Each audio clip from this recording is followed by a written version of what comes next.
Now, I'm going to say at the outset that I'm going to say at the outset that my faith is not shattered. My mind is shattered. I have a mental illness. I have an injury.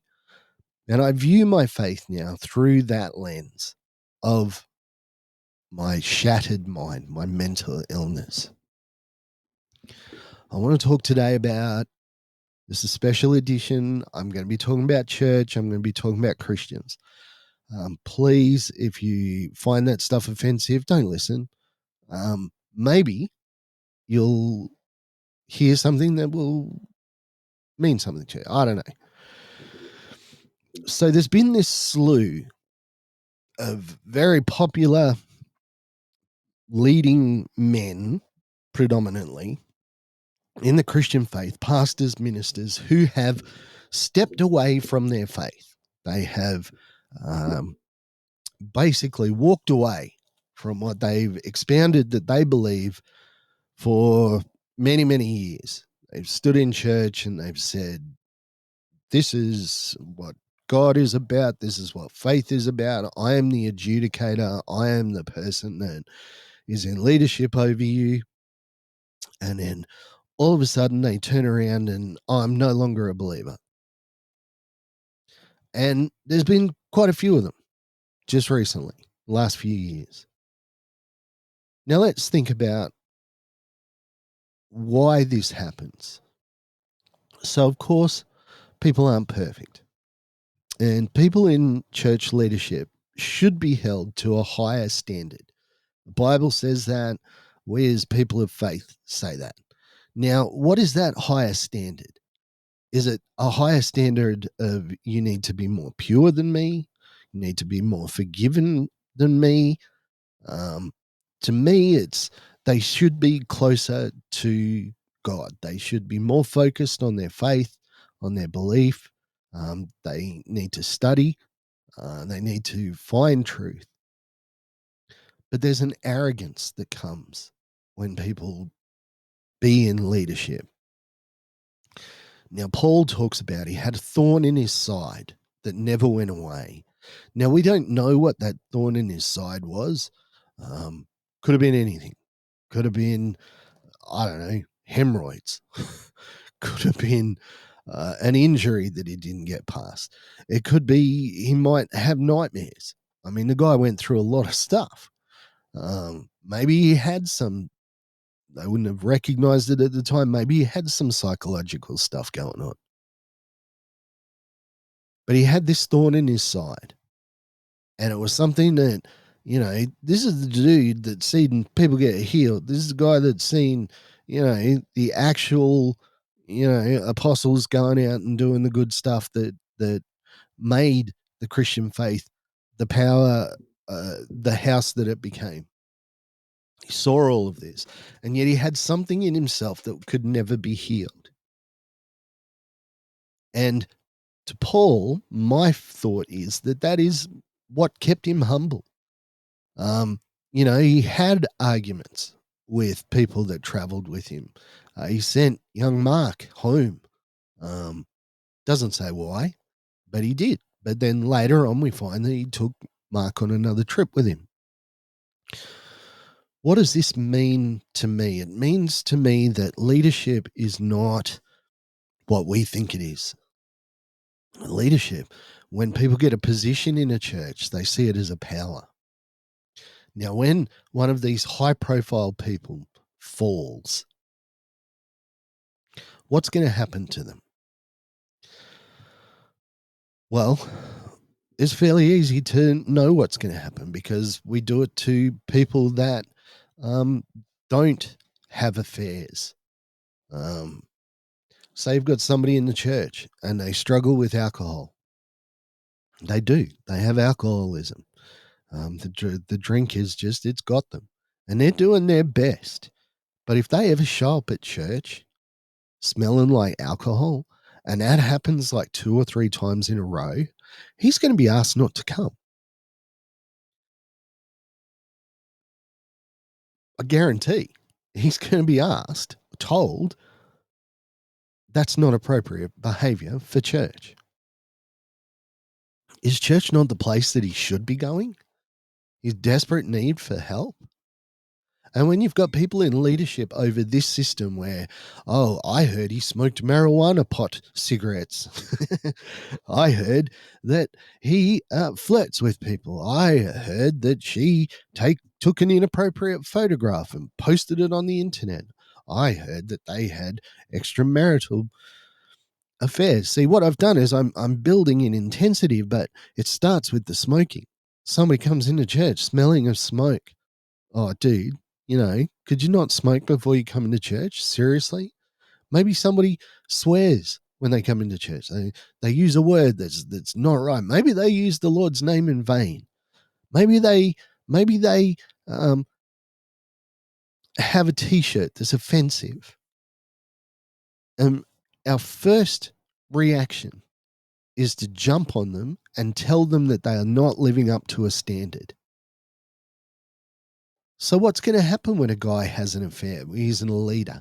Well, he knows what's going to happen because he's done it to the people that have come before and have fallen short. And he knows that his sin is greater than any others. So he's never coming back from that. In the 80s and 90s, there was a slew of so-called great men that fell. Jimmy Swaggart, a bunch of dudes like that. Now, why did they disappear off the stage? Because they had been the crowd that had gone after the Frankenstein of sin before themselves. They had taught their people that that is the way that you are supposed to react to people in sin. You go after them with pitchforks. I was once in church when I was young, and this is a story that my wife knows. And I was very much in love with this girl, and she was in seminary with me, and we did things that we shouldn't have done. We're a little too close. I was marched into the to the church office, and I was sat down with a guy that I'd never spoken to before. He'd never had 2 words to share with me before. And he basically lays out his case. This was an interrogation. Now, I was still a Christian. I was still praying. I was still reading the Bible every day. But I was immediately stood down from everything. I was helping in the children's church. I was doing things with the car park.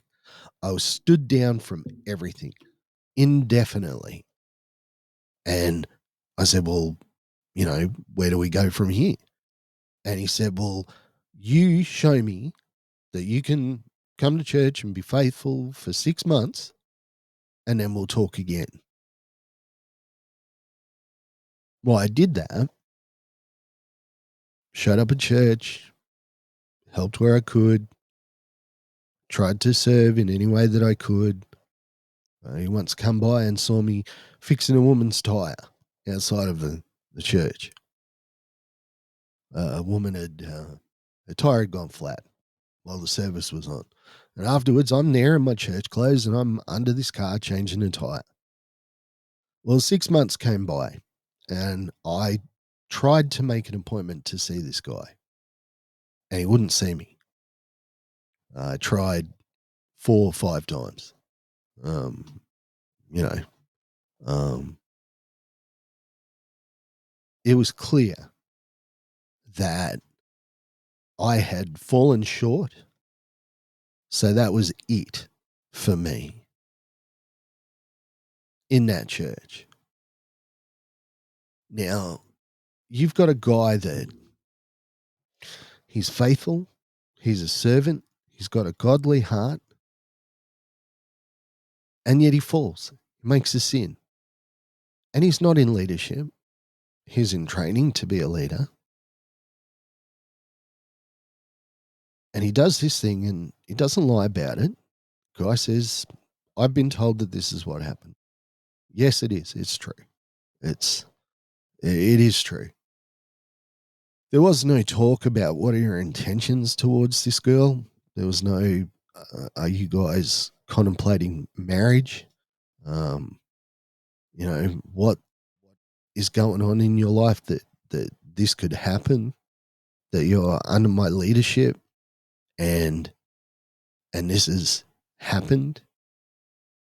What has what in your life is missing that this could happen? Are you going to marry this girl? Are you in love with her? Are there any other girls? There wasn't. And at the time, I honestly thought I was going to marry this girl. But I was ejected with no recourse to coming back. So, of course, you've got these ridiculously famous pastors that bring Justin Bieber to church. And then he has an affair. Well, he knows what the church is going to do because he did it. The church is going to burn him. So, what recourse does he have to keep his sanity, his self-worth? He just goes on the attack. I am no longer a person of faith because of this.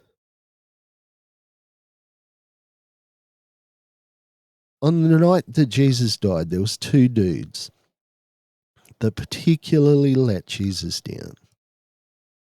Judas Iscariot and Simon Peter. Judas told the Romans where Jesus was, and he identified Jesus. Betrayed him. Peter was asked the times that we know, 3 times, whether he knew Jesus. And each time he disavowed himself. No, I don't know who Jesus is. I've never seen Jesus. What's this Jesus person? Jesus? Is there a Jesus? They both failed. They both succumbed to their own weaknesses. Judas was his weakness for money. And I'm certain that he didn't think that there was going to be the ramifications that there was. He thought Jesus was the Messiah. He's here to defeat the Romans. I'm going to betray him. Yes, that's bad. I'm going to make some cash, but it's going to help Jesus do what he wants to do because Jesus will do the uprising and then we'll all be hunky-dory except that Jesus dies. Now, Paul, he watches Jesus die. He knows he's dead. People come up to him and say, Peter, you're one of his disciples. No, I'm not. No, I'm not. Now, we don't know what would have happened to Judas if he had have waited another day. Judas saw Jesus die, realized that he hadn't just betrayed Jesus to the point where he was going to rise up. He thought Jesus was dead and he lost his faith. Peter denied Jesus, went back to his old life, went back to fishing. Jesus shows up to Peter, and Peter is beside himself. He thinks that Jesus is dead. He thinks that his last 3 years have been completely wasted. And then Jesus shows up, and he's excited. He's really, really pleased. But he knows what he's done.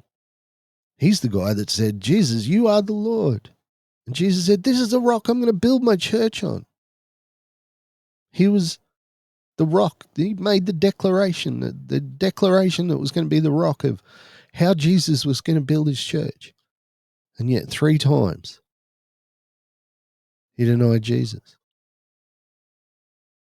Jesus, what did Jesus do? Unconditional forgiveness, radical restoration. We don't do that in the church. We don't forgive and we don't restore. At what point did we lose this? In these last couple of episodes, I've talked about faith. And I've hesitated because many of the people that listen to Shattered the podcast are not Christian.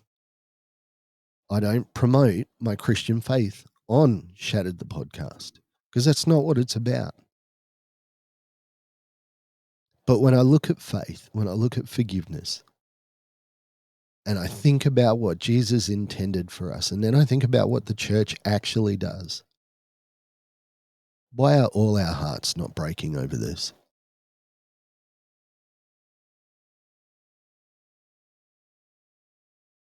Radical forgiveness, radical restoration.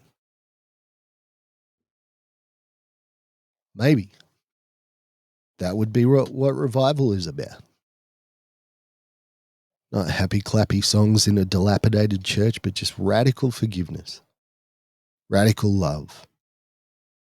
Maybe that would bring revival. I don't know.